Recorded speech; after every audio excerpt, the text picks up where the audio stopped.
Zdravíčko, Petromil, a dneska se opět vracíme do kuchyně. Krásou téhletý doby je, že ty moderní spotřebiče kuchyňský nám ten život neustále ulehčují a zjednodušují. Dneska se podíváme, kolik inteligence a chytrosti pobrali dnešní trouby a tímhletím celým procesem nás provede Jakub. Vrací se zpět, určitě ho znáte. Jakube, máme tady před sebou špičkovou troubu od Bosche, série 8, pokud se nepletu. A samozřejmě má mnoho chytrých inteligentních funkcí. Dostaneme se k nim. Já bych chtěl, abys mi ale na začátek vyzdvihl jednu, která je za tebe jako fakt game changer, nebo taková ta super, o kterých si vždycky mluvit. Já myslím, že jestli si dobře četl, tak už to tady možná... Už to máš připravený. Už to tady vidíš. A za mě rozhodně asi nejlepší a nejzajímavější funkce, kterou využíváme pravidelně doma, senzor na pečení. A čidlo, který dokáže v podstatě za tebe rozpoznat, jestli těsto, který vkládáš do té trouby, ať už na plechu nebo ve formě, je upečený anebo syrový. Jednoduše prostě rozpozná a dle té křivky dokáže vypnout ve chvíli, kdy je hotovo. Jednoduše potom jenom pomocí notifikace nebo nějakého upozornění ti pak pošle na telefon, že to můžeš jít zkonzumovat nebo přivolat děti k večeři. Takže už se s tímhletím senzorem pečení už se nehraje na špejličku, vždycky na takovýto testování, jestli je těsto hotový? A je pravda, že pro první kontrolování, aspoň i já jsem to tak dělal, tak špejle byla a dá se mu ale důvěřovat. Každopádně ten senzor stejně se na konci zeptá, jestli to chceš ještě třeba po 5 nebo 10 minutách dopéct, protože 100 lidí to chutí. Jasný. To by bylo teda pečení, to zní jako hodně dobře tahle funkce. Jak je to u dalších pokrmů? Já třeba jsem antitalent kuchyňský, ale chtěl bych si třeba připravit nějaký maso. Už jsem právě v minulosti testoval i kuchyňský spotřebiče, který mi v tomhletom ohledu pomohli. Umí ta trouba taky v tomhle případě vodit za ručičku, v uvozovkách řečeno? Určitě taky. Super je, že ta trouba je vlastně vybavena databází různých programů, ať už pro vaření, pečení, grilování. I maso, super. Samozřejmě i maso.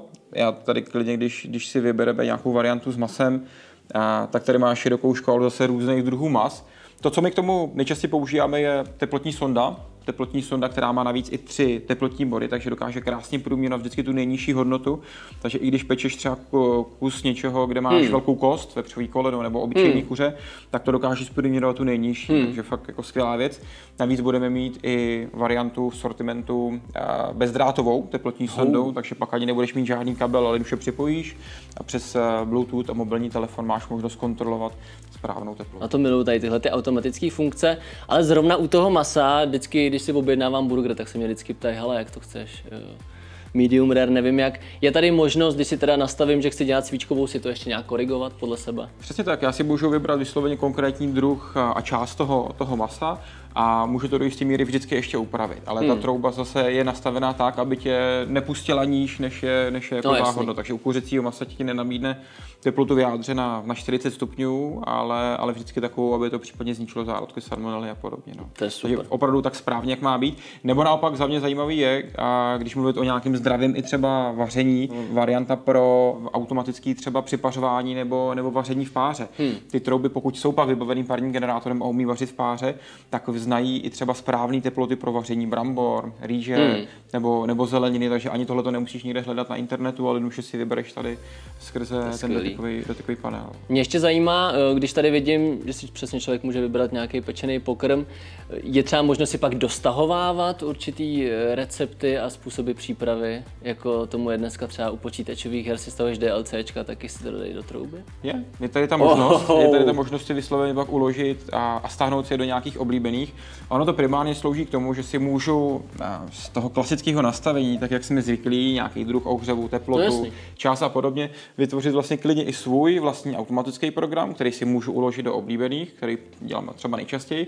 A nebo právě dneska už máme i některé programy, které se dají právě stáhnout navíc. A ty, které třeba trouby to neměly vybavený v době, kdy se prodávaly a v době, kdy ještě ta funkce nebyla, tak ty mají možnost to dneska dostáhnout. Já koukám, že tady je spousta příprav. Upřímně Airfry, to je jednička v téhleté době, to je jako asi nejpropíranější téma. Můžeš tomu něco říct? No, Airfry je nový druh ohřevu, je to v podstatě horkovzdušná fritéza v tvé troubě. Airfry vlastně dokáže ti zdravě připravit domácí chipsy, bramborové, zeleninové nebo cokoliv dalšího, kuřecí maso, nějaký řízeček. To si pak vyzkoušíme, nebojte. Určitě pak vyzkoušíme. Je to o tom, že to dokáže právě při vyšší teplotě a kombinaci ventilátoru vyhánět vlhký vzduch a tím pádem to zaručí takovou tu křupavost a čerstvost, podobně jako umí ta horkovzdušná fritéza. Je potřeba k tomu ale speciální plech a vždycky se peče o tom na jedné úrovni. Speciální plech znamená, že je takhle hezky děrovaný, jenom z toho důvodu právě, aby co nejvíc toho teplého vzduchu procházelo skrz studenou surovinu. U nás teda vždycky i platí, že ten plech má přední a zadní stranu. Odhadneš, která je přední? No, ne. Neodhadneš? Já vím, že lidi, co vaří, mě za tohle ukamenují, ale nevím. Když se podíváš, ta přední je vlastně trošku zkosená, to znamená, měl by se vždycky ten plech vkládat takhle. No vidíš, já tam dávám naopak. No, má ta většina firem a je to právě z toho důvodu, aby vlastně, když se honí ten vlhkej, nebo potažmo teplej vzduch po tom plechu, tak aby se vlastně rozháněl a vracel hezky zpátky a dokázal tam krásně cirkulovat. Za sebe pak musím pochválit UI, který je překvapivě na troubu hezky plynulý. Líbí se mi, že to je v češtině, že to je přehledný, je to barevný a chválím tady tohleto kolečko, vlastně mírně zapuštěný, který je pak využití právě třeba na regulaci té teploty, to je very nice. A co mě překvapilo, že tady je mikrovlnný ohřev, takže já tuhle troubu můžu použít jako mikrovlnku. Přesně tak, jo. Jako klasickou mikrovlnku. Dokonce tahle trouba má k tomu i tady takový speciální tlačítko v uvozovkách, jedno z mála tlačítek na celém panelu. A ve chvíli, kdy ho stisknu, ta trouba vlastně skočí automaticky do mikrovlnného ohřevu, i z vypnutého stavu krásně, na nějaký booster, 1 minutu a rovnou druhým tlačítkem značkám start, kdy pak krásně na rošt můžu dát talíř s polívkou a krásně ohřívám. Ta ale výhoda, proč my vlastně třeba dáváme i mikrovlnný ohřev do trouby, je ten, že to urychluje samotné pečení. To znamená dneska už klasické pečení nebo klasické automatické programy na třeba lasagne, tak ve chvíli, kdy používáme mikrovlny, tak z 55 minut se dokážeme dostat na nějakých 35 minut. Takže to šetří fakt jako dost času, ale ten výsledek je pořád skvělý určitě. Koukám, že u tamhle toho ta vlnovka není. Není. Tohle to právě se liší, tohle je dokonce, protože ne všechny trouby jsou úplně stejný, každá má trošku jinou výbavu.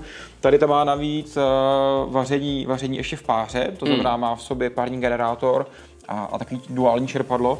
Tady je obrovská výhoda, že tahle ta trouba má vlastně za ovládacím panelem krásně vlastně schovanou nádržku. Řešení. Nádržka, která má objem 1 litru, takže čistě hodinu můžu vařit vlastně v té troubě čistě jenom pomocí páry. To je super, že teda nepotřebuješ být nutně u dřezu nainstalovaný třeba nebo prostě u nějakého odpadu. Potřebuješ jenom zásuvku v podstatě, abys to připojil. Jo.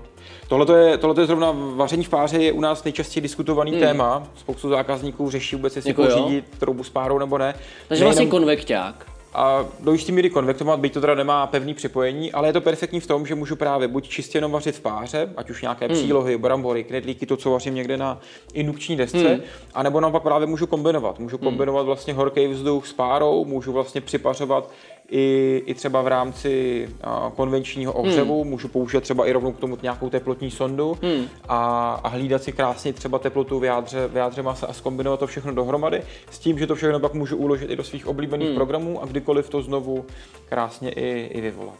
Zároveň, když se eventuálně něco děje, že třeba dojde voda v nádržce, pokud mám troubu s párou, tak mi právě pošle i nějakou notifikaci, takže na nějaký dlouhodobý i vaření, proč ne? Má to spoustu bezpečnostních prvků, takže... A dá se bez té aplikace obejít? Jakože když ji nechci používat, tak ji nemusím používat? Přesně tak. Pokud nechci nikdy ty spotřebiče nemusím nikam připojovat a pořád budou fungovat tak jak mají. Má to minimálně ty výhody, že to dokáže třeba urychlovat nebo zobrazovat nějaká další data. Dokáže to třeba zaktualizovat potom software v tom spotřebiči, nebo třeba dohadovat časy na výsledný čas u dopečení třeba vepřové panenky, nějakou teplotu v troubě, nějakou nastavenou, tak tohle všechny různý algoritmy si učí právě a tahá si i z webu od dalších uživatelů a databází. A má trouba nějakou čistící funkci, když, jako já vím, že třeba jsem nedávno čistil troubu a bylo to úplně nesmyslně umaštěný. Asi mě zajímá, jestli třeba ta aplikace mi řekne, že ta trouba už by se měla vyčistit a zdali je tady proto teda nějaká funkce. Jo, on teda primárně každý ten spotřebič řekne, že se potřebuje vyčistit nebo potřebuje nějakou údržbu. My máme 3 systémy samočištění, buď to je ten nejúčinnější a zároveň i energeticky nejnáročnější, to je pyrolíza a takzvaný Active Clean. Pyrolíza je, že to dokáže v podstatě při vysoké teplotě celý ten vnitřní prostor vypálit při teplotě až 480 stupňů a veškerou masnotu vlastně spopelnit na prach a popílek, takže vytřu jenom vlhkým hadzíkem a mám hotovo. Případně druhý systém, to je EcoClean, EcoClean Plus, což jsou vlastně specifické desky uvnitř vlastně té trouby. Když by člověk na ně šáhnul, je to takový smyrkový papír, není to úplně hladký povrch, jako třeba tamhle, kde je čistěný smalt.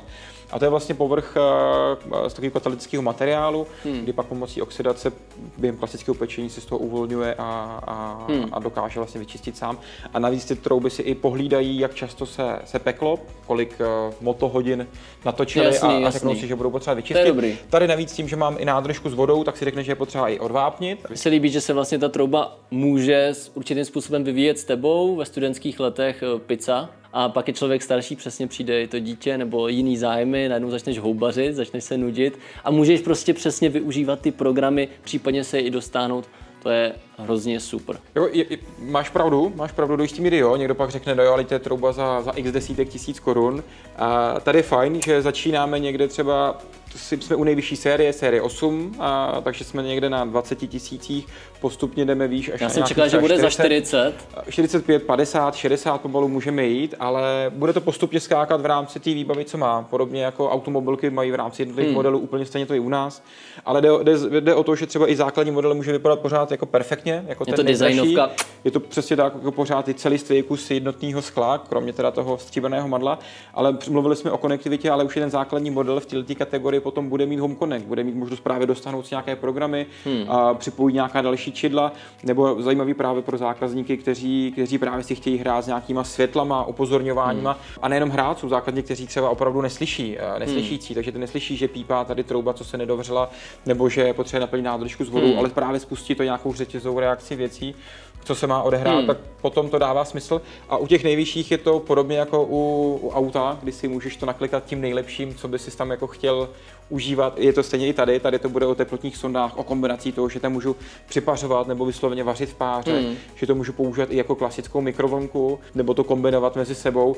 A to jsme ještě ani nezmínili, že máme v sortimentu právě třeba možnost kombinovat to právě s kávovarem, aby to působilo právě celistvě. Tak vestavní kávar a potom klidně ještě i nějaká jako ohřevná zásuvka. To je skvělý. Dřív teda nutné zlo pro doplnění toho segmentu, aby to působilo celistvě. Dneska už to není jenom o talířích a hrnečcích, ale i pro vaření jídla. Na kynutí těsta. Kynutí těsta, tam je teď možnost nastavit teplota až nějakých 80 stupňů. Takže už nepotřebuji schovávat těsto do polštářů, jo, nebo pod peřiny. Tak pokud máš parní troubu, tak to můžeš dát klidně sem, ale jo, u nás doma, když pečeme třeba trhaná masa 10-12 hodin při nějakých 80 stupních, tak je přesně tohleto prostor, kam to můžu dát. Po 7 hodinách z ohřevné zásuvky vydám třeba i domácí jogurty, taky mám vyzkoušeno. Takže je to multifunkční řešení a i tady pak je otázka, jestli chci něco multifunkčního. Já si říkám, když si vybírám tu troubu, tak mám vlastně na výběr buď z té mikrovlnný nebo toho druhu, nemůžu mít vlastně, aby měla všechno, že jo, dohromady. Si to vlastně kombinuju podle sebe. A říkáš to správně, do jistý míry můžu zkombinovat skoro všechno, ale nemůžu třeba zkombinovat troubu, která bude umět čistě vařit v páře a zároveň, aby měla třeba mikrovlnu. Nebo aby 100% pára měla třeba pyrolízu, tu teplotu až těch 480 stupňů, kdy vypaluje. Ale jinak to můžu vlastně fakt tak jako poskládat, aby mi to vyhovovalo. Za mě u nás doma je pak právě tahle ta hezká kombinace, kdy pak to dává smysl v tom, že v té jedné troubě si klidně můžeš připravovat přílohy, koláče, chleby, podobné záležitosti. V další můžeš připravovat maso. Máš doma 9 trub, jo? 9 trub ne, tak někdo má manželky v jiných zemích, my máme hodně spotřebičů doma, tak. Ne, tak je to dobré, tak hlavně, že tam nemáme jiný víc troubů, takže hlavně jenom tyhle ty spotřebiče. Takže je to super, že to fakt zkombinuješ tak, jak vaříš a nemusíš se nějak limitovat designem, ale opravdu primárně těma funkcema a tou výbavou, co potřebuješ. A velikostma? To je taky pravda. 60, anebo potom šířka 45 cm, naše kompaktní spotřebiče, které jsou za mě taky ideální, obzvlášť pokud chci právě pod to dát i třeba tu ohřevnou zásuvku, kterou budu využívat i na něco dalšího. To je super, já myslím, že jsi asi odpověděl úplně na všechno. Díky za osvětu. Myslím, že jsme si z toho odnesli hodně. Sami napište do komentářů, která chytrá funkce vás, nebo inteligentní funkce vás překvapila nejvíc a do jaký půjdete. Já bych upřímně šel do té mikrovlnné, protože představa toho, že si můžu, nebo že spíš můžu vyhodit tu hnusnou krabici, který říká mikrovlnka a doma nám stojí na lednici, to úplně, to miluju. Ještě jednou děkuju a vy se můžete na nás těšit zase u dalšího videa. A teďka už to vypněte, ať nebolí vás hlava. Čus bus.